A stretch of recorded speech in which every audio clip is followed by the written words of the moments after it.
નમસ્કાર, હું છું Sitab Kadri. Voice of India ન્યૂઝમાં આપનું સ્વાગત છે. બિહારના મુખ્યમંત્રી દ્વારા મુસ્લિમ ડૉક્ટર મહિલાનું નકાબ ખુલ્લા કરવાના વિરોધમાં કારંજ પોલીસ સ્ટેશન ખાતે ગુજરાત પ્રદેશ કોંગ્રેસ લઘુમતી વિભાગ દ્વારા આવેદનપત્ર આપવામાં આવ્યું.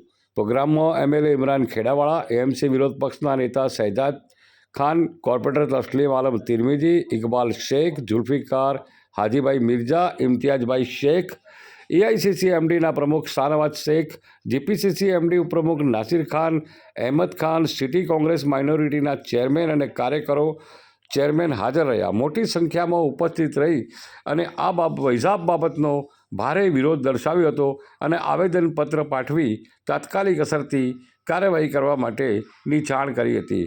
મોટી સંખ્યામાં કોંગ્રેસના અગ્રણીઓ કાર્યકરો ઉપસ્થિત થઈ વિરોધ નોંધાવ્યો હતો. સિતાબ કાદરી, પાલનપુર.